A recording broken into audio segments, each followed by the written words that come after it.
तालिबान प्रवक्ता जबीहुल्लाह मुजाहिद ने एक बार फिर अमेरिका को चेतावनी दी है कि नाटो की सेना 31 अगस्त तक किसी भी हाल में अफगानिस्तान छोड़कर चली जाए। वहीं उसने अमेरिका से गुजारिश भी की है कि वो अफगानिस्तान के काबिल लोगों को न लेकर जाए। इस बीच अमेरिका रक्षा मंत्रालय पेंटागन ने कहा कि 31 अगस्त के डेडलाइन में कोई बदलाव नहीं किया गया है। वर्ल्ड बैंक ने अफगानिस्तान की स्थिति पर गंभीर चिंता जताते हुए बड़ा ऐलान किया है। समाचार एजेंसी एएफपी ने अधिकारियों के हवाले से बताया है कि अफगानिस्तान को मिलने वाली सहायता पर रोक लगा दी गई है। बता दें कि आईएमएफ ने अफगानिस्तान को दी जाने वाली सहायता पर रोक लगाई है। G7 समूह के नेताओं ने बैठक के बाद एक संयुक्त बयान में कहा कि अफगानिस्तान से विदेशियों और अफगान भागीदारों की सुरक्षित निकालना उन्हें हमारी जिम्मेदारी होगी, हमारी प्राथमिकता होगी। नेताओं ने जोर देकर कहा कि वे अफगान पक्षों का आकलन उसके कामों से करेंगे, न कि उसके बयानों से। साथ ही भविष्य में तालिबान के नेतृत्व वाली सरकार के साथ वार्ता और मान्यता को शर्तों के साथ स्वीकार करने पर भी सहमत हुए। टोक्यो में दूसरी बार पैरालंपिक गेम्स का आगाज हो चुका है। ओपनिंग सेरेमनी में भारत की ओर से जेवलिन थ्रोअर टेक चंद ध्वजवाहक रहे। तालिबान के कब्जे के बाद अफगानिस्तान का एक भी एथलीट इस बार पैरालंपिक खेलों में नजर नहीं आएगा। समर्थन के लिए कार्यक्रम में अफगानिस्तान का झंडा भी लहराया गया।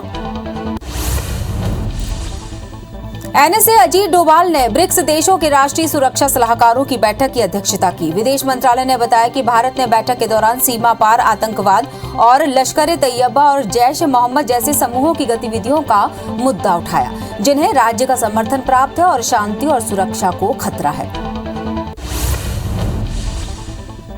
चुनाव की दहलीज पर खड़े पंजाब में कांग्रेस के लिए एक बार फिर से मुसीबत बढ़ गई है। मुख्यमंत्री कैप्टन अमरिंदर सिंह के खिलाफ बगावत का बिगुल फूंकने वाले 4 मंत्री आज देहरादून में प्रभारी हरीश रावत से बात करेंगे। इन मंत्रियों में तृप्त राजिंदर सिंह बाजवा, सुखविंदर सिंह सरकारिया, सुखजिंदर सिंह रंधावा और चरणजीत सिंह चन्नी शामिल हैं। सभी दिल्ली में हाईकमान से मिल सकते हैं। महाराष्ट्र के मुख्यमंत्री उद्धव ठाकरे को अपशब्द कहने के मामले में केंद्रीय मंत्री नारायण राणे को गिरफ्तारी के बाद जमानत मिल गई है। कल दिन भर चले इस सियासी ड्रामे का अंत आधी रात को हुआ, जब महाड़ कोर्ट ने राणे के लिए राहत की खबर सुनाई और उनकी जमानत याचिका मंजूर कर ली। 15,000 के निजी मुचलके पर उन्हें जमानत दी गई है। जमानत देते हुए महाड़ कोर्ट ने कुछ शर्तें भी रखी हैं। उत्तराखंड में तेज बारिश की वजह से कई जगह जलमग्न हो गए हैं। एसडीआरएफ की टीम देहरादून में बचाव अभियान कर रही है।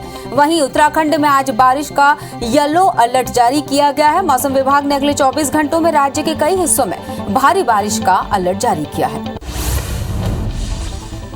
कारोबारी हफ्ते के तीसरे दिन आज बाजार की मजबूत शुरुआत हुई। सेंसेक्स 56,067 अंक पर और निफ्टी 16,654 पर खुला। फिलहाल सेंसेक्स 150 अंक चढ़कर 56,110 पर और निफ्टी 60 अंक चढ़कर 16,690 पर कारोबार कर रहा है। दिल्ली में राहुल गांधी के साथ सीएम भूपेश और मंत्री टीएस सिंहदेव की बैठक के बाद मुख्यमंत्री बदले जाने की अटकलों पर विराम लग गया है, जिसे लेकर विधायक बृहस्पति सिंह के गृह क्षेत्र में कांग्रेसी कार्यकर्ताओं ने जमकर नारेबाजी की और देर रात तक आतिशबाजी कर जश्न भी मनाया। इंदौर के बड़नगर विधायक मुरली मोरवाल के बेटे करण मोरवाल की संपत्ति कुर्क होगी। करण दुष्कर्म मामले में लगातार फरार चल रहा है। कारण महिला कांग्रेस नेता ने रेप का आरोप लगाया है। वहीं करण की अग्रिम जमानत निरस्त हो चुकी है। इंदौर जिला कोर्ट ने कुर्क करने का आदेश जारी किया है। छतरपुर में बीजेपी प्रदेश अध्यक्ष और खजुराहो सांसद वीटी शर्मा के कार्यक्रम में बड़ी चूक सामने आई है, जहां कार्यक्रम स्थल पर करंट लगने से एक युवक की मौत हो गई। मृतक का नाम अरविंद अहिरवार बताया जा रहा है, जो गौरीहार का रहने वाला था। फिलहाल गौरीहार पुलिस ने मामले की जांच शुरू कर दी है। अंबिकापुर में जमीन अधिग्रहण का मुआवजा न मिलने से नाराज ग्रामीणों ने एनएच पर चक्काजाम कर दिया। ग्रामीण मेंढरा कला के पास सड़क पर धरने पर बैठे हैं, जिससे अंबिकापुर बिलासपुर मार्ग में गाड़ियों की लंबी कतारें लग गई हैं। बता दें कि एनएच निर्माण के लिए जमीन अधिकृत की गई थी। रायपुर में प्रदेश भर से जुटे एसआई भर्ती परीक्षा के अभ्यर्थियों ने घड़ी चौक पर प्रदर्शन किया। विज्ञापन निकलने के बाद भी आवेदन की प्रक्रिया शुरू नहीं होने को लेकर अभ्यर्थियों ने प्रदर्शन किया। बता दें कि 23 सितंबर 2018 को विज्ञापन निकला था और 655 पदों के लिए 1,27,000 अभ्यर्थियों ने आवेदन किए थे। नगर पालिका सूरजपुर के पुराने स्टेडियम ग्राउंड की स्थिति खराब हो चुकी है। खिलाड़ियों के लिए न ग्राउंड है न ही पिच। खेल संसाधन के अभाव में खिलाड़ी प्रैक्टिस के लिए परेशान हो रहे हैं। कई मैदान में मवेशी नजर आ रहे हैं। जिले में मैदान के नाम पर करोड़ों खर्च हुए, लेकिन नतीजा सिफर रहा।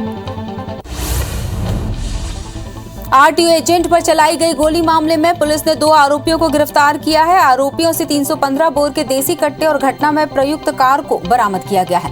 वैधानिक कार्रवाई के बाद पुलिस ने दोनों आरोपियों को न्यायालय में पेश किया है।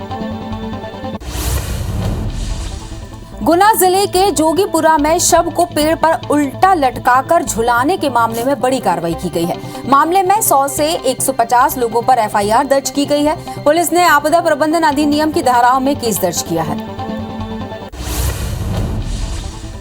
मनेंद्रगढ़ पुलिस ने वाहन लूटने वाले अंतर्राज्यीय गिरोह के 2 सदस्यों को गिरफ्तार किया है। हालांकि तीसरा आरोपी फरार हो गया है, जिसकी तलाश जारी है। पुलिस के मुताबिक आरोपियों ने टैक्सी ड्राइवर को शराब पिलाकर लूट की वारदात को अंजाम दिया था, जिनके पास से टैक्सी ड्राइवर का मोबाइल भी जब्त किया गया है।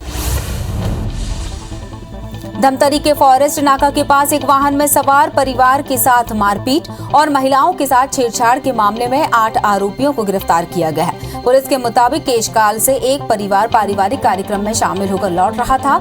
इसी दौरान 10 से 12 युवकों ने महिलाओं से छेड़छाड़ की। दुनिया भर में कोरोना के मामले बढ़ते हुए 21 करोड़ 39 लाख के पार पहुंच गए हैं, तो वहीं कोरोना से मौत का आंकड़ा 44,65,000 के पार पहुंच गया है। पूरी दुनिया में 19 करोड़ 14 लाख से ज्यादा मरीज कोरोना को हराकर स्वस्थ हो चुके हैं। वहीं दुनिया में एक्टिव मामले 1 करोड़ 80 लाख के पार पहुंच गए।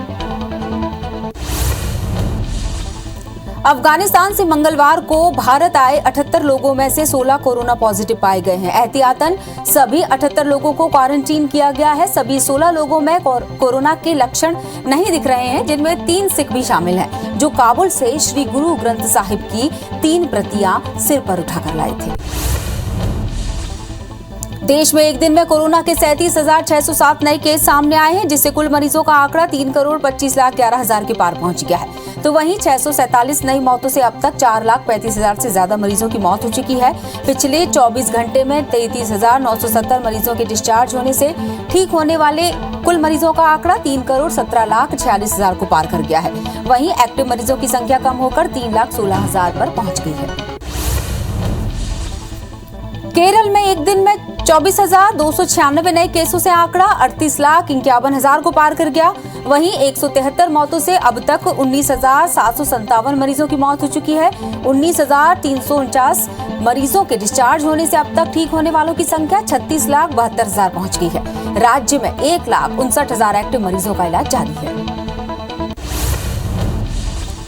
वैक्सीनेशन महाअभियान को सफल बनाने के लिए दतिया प्रशासन कोई कसर नहीं छोड़ना चाहता। इसी के तहत कलेक्टर संजय कुमार प्रशासनिक अमले के साथ हाथों में तख्तियां लेकर सड़कों पर उतरे। इस दौरान उन्होंने टीकाकरण जागरूकता को लेकर लोगों के घरों में दस्तक दी और उनसे वैक्सीन लगवाने की अपील की। सूरजपुर में कोरोना की रफ्तार थमने लगी है। जिले में कोरोना के सिर्फ 3 एक्टिव केस बचे हैं। इधर बारिश के कारण वैक्सीनेशन की गति भी धीमी पड़ गई है। ऐसे में स्वास्थ्य विभाग लोगों को जागरूक करने में जुटा है। सीएमएचओ ने लोगों से टीकाकरण करवाने की अपील की है। राजधानी रायपुर के 12 इलाकों से डेंगू के नए मरीज मिले हैं। खमतराई रोड, बढ़ईपारा, ललित चौक समेत कई इलाकों में डेंगू का प्रकोप बढ़ रहा है। 24 अगस्त को 15 नए मरीजों की पुष्टि हुई है, जिसके बाद राजधानी में डेंगू के संक्रमित मरीजों की संख्या 277 हो गई है।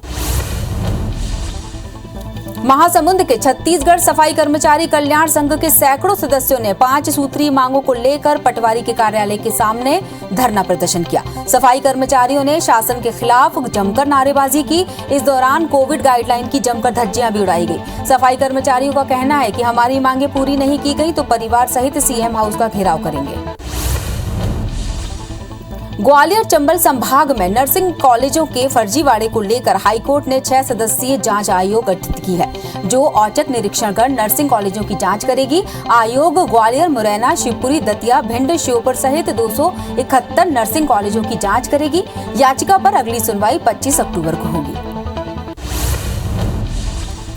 रायपुर में आरोपियों को लाने ले जाने में लापरवाही बरतने का एक वीडियो वायरल हो रहा है, जिसमें आरोपी अस्पताल में खुलेआम टहलते नजर आए। आरोपी को मुलाहिजा के लिए भनपुरी के हमर अस्पताल लाया गया। इस दौरान आरोपियों पर पुलिस का ध्यान नहीं था। बता दें कि कुछ दिन पहले निजी अस्पताल से कैदी फरार हो गया था। रायपुर के गंज इलाके में एक और युवक की हत्या हो गई। 2 दिनों के अंदर रायपुर में 3 युवकों की हत्या हो चुकी है। तीसरे युवक की हत्या भी चाकू गोद कर की गई है। गंज पुलिस के मुताबिक गुड़ियारी निवासी देवा नायडू का तेलघानी नाका के पास कुछ युवकों से विवाद हुआ। इसके बाद आरोपियों ने उस पर चाकू से हमला कर दिया, जिससे उसकी मौत हो गई। बलौदा बाजार के पलारी थाना क्षेत्र के खरतोरा में हुए सड़क हादसे में पिता पुत्र की मौत हो गई है, जबकि बहु गंभीर रूप से घायल हुई है। दरअसल तीनों बाइक से अपने पैतृक गांव से रायपुर लौट रहे थे। इसी दौरान गैस सिलेंडर से भरे हुए ट्रक से टकराने के बाद ही हादसा हुआ। कोंडा गांव में सड़क किनारे खड़े 4 लोगों को ट्रक ने कुचल दिया, जिससे 3 लोगों की मौके पर ही मौत हो गई, जबकि एक गंभीर रूप से घायल हुआ है। घटना NH 30 पर बनिया गांव पेट्रोल पंप के सामने की है, जिसका CCTV भी सामने आया है। वहीं सिटी कोतवाली पुलिस मौके पर पहुंचकर जांच शुरू कर चुकी है। कोरबा की कुसमुंडा पुलिस और साइबर सेल प्रभारी ने डीजल चोरी कर भाग रहे 2 आरोपियों को गिरफ्तार किया है। साथ ही उनके पास से चोरी की 13 जरीकेन भी भरा हुआ डीजल और वाहन जब्त किया है। आरोपी SECL की कुसमुंडा खदान से डीजल चोरी कर भाग रहे थे। आरोपियों के तार हीरा पटेल ग्रुप से जुड़े हुए हैं। सतना रेलवे स्टेशन में एक महिला यात्री का पर्स लेकर भाग रहे चोर की लोगों ने जमकर धुनाई कर दी। हालांकि इस घटना की शिकायत थाने में नहीं की गई है। महिला यात्री को उसका पर्स मिलते ही वो अपने सफर पर चली गई और लोगों ने भी चोर को हिदायत देकर वहां से जाने के लिए कह दिया। ओडिशा से नेशनल हाईवे 130 पार कर हाथियों का दल गरियाबंद वन परिक्षेत्र पहुंच गया है, जो धमतरी साकरा वन परिक्षेत्र की ओर बढ़ रहा है। दल में 5 बच्चे सहित कुल 16 हाथी शामिल है। गरियाबंद वन विभाग हाथियों पर लगातार नजर रखे हुए है, वहीं लोगों को सतर्क रहने को कहा गया है। जशपुर में सर्पदंश को लेकर चलाए जा रहे जन जागरूकता अभियान के सुखद परिणाम सामने आए हैं। बीते 1 महीने में पत्थल गांव सिविल अस्पताल पहुंचे 25 सर्पदंश पीड़ितों में से 23 का इलाज कर उन्हें सकुशल बचा लिया गया। हालांकि इस दौरान इलाज के लिए काफी देरी से पहुंचने पर 2 मरीजों की मौत भी हुई। भोपाल में वैराग्यानंद गिरी महाराज के निवास पर 1 लाख पुष्पों से भगवान शिव का महारुद्राभिषेक किया गया, जिसमें पूर्व मुख्यमंत्री कमलनाथ भी मौजूद रहे और उन्होंने भगवान शिव जी का रुद्राभिषेक किया। वहीं मीडिया से चर्चा करते हुए कमलनाथ ने कहा कि दिल्ली दौरे के दौरान उन्होंने सोनिया गांधी से मुलाकात कर राजनीतिक संगठन पर विस्तार से चर्चा की है।